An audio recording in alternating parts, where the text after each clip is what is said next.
तो ध्रुव राठी के रिसर्चर रहे। ध्रुव राठी क्या बात उठाते हैं बताइए? वो तो एंटी मोदी जो भी नैरेटिव होता है उसको आगे बढ़ाते हैं। तो एंटी मोदी होना क्या मतलब इतना बड़ा पाप हो गया? अच्छा मुझे बताइए, ध्रुव राठी ने क्या ये केतन नरेंद्र मोदी देश के प्रधानमंत्री है कि नहीं? ध्रुव राठी ने क्या केतन का वीडियो के केतन की हत्या के बारे में कोई वीडियो बनाया?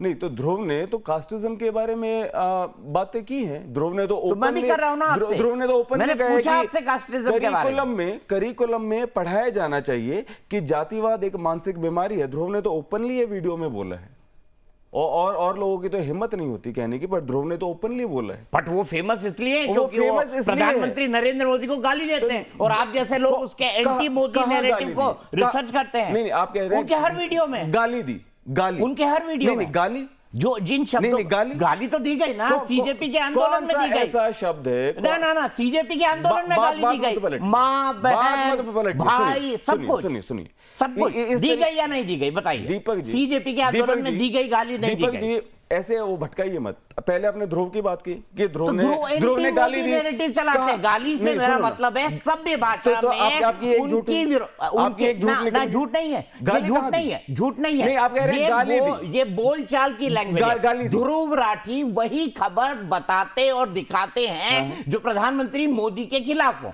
तो उन्होंने दुनिया का सबसे ऊंचा पुल बनाया कश्मीर के अंदर। कौन चला? ध्रुव राठी ने दिखाया। सरकार कौन चला रहे? सरकार कौन चला रहे? सरकार प्रधानमंत्री चलाते हैं, मोदी चला रहे हैं। लेकिन जो अच्छा करे वो भी दिखाओ ना। वो तो एक तरफा बात हुई ना, एक तरफा बात हुई ना। एक चीज, मीडिया को कहा जाता है कि वो लोकतंत्र का चौथा स्तंभ है। हाँ बिल्कुल कहा जाता है। ये बात क्यों कही जाती है? ये बात इसलिए कही जाती है ना कि अगर जो भी व्यवस्था है ना, वो अगर सही से काम ना करे तो मीडिया उसे पॉइंट आउट करेगी। अच्छा, 12 साल से प्रधानमंत्री नरेंद्र मोदी इलेक्शन पे इलेक्शन जीत रहे हैं। आपको ये डेमोक्रेसी का, अच्छा डेमोक्रेसी का पैमाना क्या है? इलेक्शन, मुझे ये बताइए, डेमोक्रेसी का पैमाना क्या है? लोकतंत्र का पैमाना क्या है? ठीक है, ये मैं आपकी कंफ्यूजन क्लियर करता हूं। ना मेरी कंफ्यूजन मत क्लियर करिए। बाकी मीडिया पर्सनल की भी कि डेमोक्रेसी का पैमाना क्या है। डेमोक्रेसी का मतलब है रूल ऑफ द डेमोस, लोगों का तंत्र। यहाँ पे हम राजा नहीं चुनते हैं। ऑफ कोर्स कई लोगों को ऐसा लगता है कौन कह रहा है राजा चुना? अरे भाई जिसको हमने चुना है 3 बार, जिसको हमने चुना है 3 बार जीत के आए ना नरेंद्र मोदी। उससे कोई फर्क नहीं पड़ता। खुद अगर उन्होंने गलत किया तो उसकी आलोचना करता हूँ, लेकिन एक तरफा नहीं। कहाँ करते हैं आप? एक तरफा नहीं करते। मैं आपको कई चीजें दिखा दूंगा। इतने सारे जो एंकर हैं वो तो पॉल्यूशन के भी फायदे बता देते हैं कि नहीं मैंने तो नहीं किया। जिसने कहा उसको कहिए ना। दूसरे एंकर के लिए मैं जवाबदेह नहीं हो सकता ना। मैं मतलब मेरी आदत नहीं है कि मतलब मैं किसी के प्रति पर्सनल या कुछ भी हो, मैं पर्सनल हो ही नहीं। ओवरऑल मैं बात कह रहा हूँ विजेता पूरे सम्मान के साथ मैंने आपको बुलाया है, आप मेरे मेहमान हैं। मैं सिर्फ एक पॉइंट ऑफ व्यू रख रहा हूं। रुपया गिरने के फायदे बताए जाते हैं कि रुपया गिर रहे तो इसके भी फायदे बता दिए। बिल्कुल गलत है। मैं कहा हूं, मैंने तो नहीं बताया रुपया गिरने के फायदे। गिरने के क्या फायदे होते हैं? बल्कि मैंने अपने शो युद्ध भूमि में बार बार ये कहा कि जो हो रहा है उससे भारत को लॉन्ग टर्म और शॉर्ट टर्म बहुत तगड़ा नुकसान होने वाला है। तो ध्रुव की बात कह रहे हैं ना, ध्रुव देश के मुद्दे उठाता है, लोगों की बात करता है। वो देश के मुद्दे एक ही नैरेटिव की क्यों होते हैं? एक ही नैरेटिव क्या? हाँ, हम जनता के हक में हैं, पूरे तरीके से जनता के हक में हैं।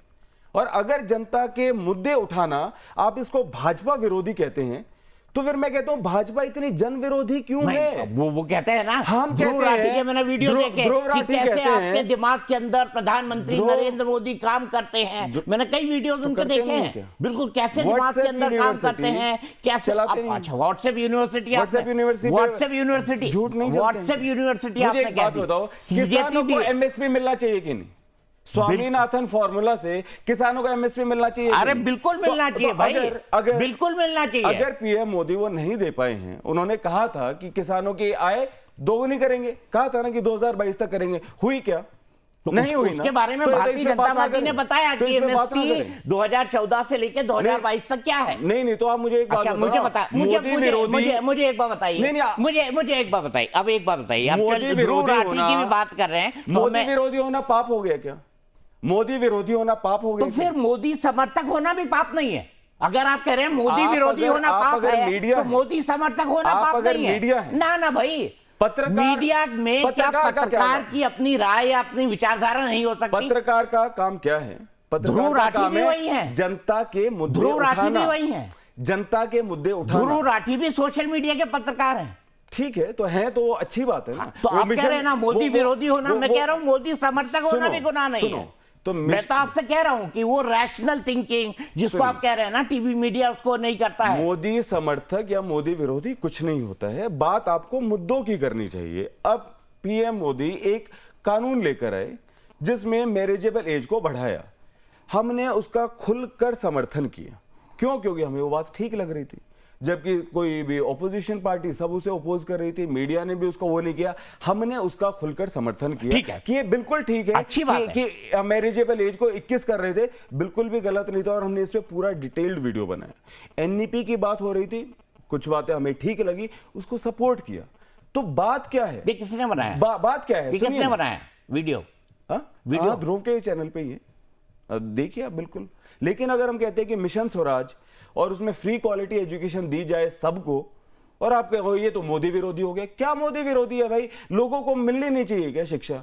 किसानों को स्वामीनाथन एमएसपी मिलना नहीं चाहिए क्या? अच्छा मुझे ये बताइए, anti paper leak bill pay प्रधानमंत्री मोदी ने लोकसभा में आज ही कानून पास करवाया है। किया है, अच्छी बात है, अच्छी बात है, बहुत बढ़िया बात है, समर्थन। और उसमें जो है सजा भी उन्होंने बढ़ाई है, और इनफैक्ट जो सिंडिकेट्स हैं उनको भी मतलब टारगेट किया है, तो अच्छी बात है। कुछ और रिफॉर्म्स हैं जो वो होने चाहिए, तो आई होप कि वो उसको भी करें। अब मैं अगर ये बात कहूं कि स्ट्रक्चरल रिफॉर्म्स भी होने चाहिए, तो क्या ये मोदी विरोधी होना हो गया? तो इस तरीके की जो एक ये भाषा शैली है ना, तुम तो ये विरोधी, तुम तो वो विरोधी, तुम फलाना विरोधी, इस सबको छोड़िए। लेट्स टॉक लॉजिक कि किस चीज की जरूरत है। अच्छा, अभी भी स्ट्रक्चरल रिफॉर्म्स में जरूरत ये है लॉजिक की बात कि जो प्राइवेट कॉन्ट्रैक्टर्स हैं, क्यों? क्योंकि दिमाग में एक फितूर है, वन नेशन वन एजेंसी। अरे करोड़ों युवा जो हैं उसको दे रहे हैं, एक एजेंसी उसको पूरा डील कर रही है। होता क्या है? आउटसोर्सिंग।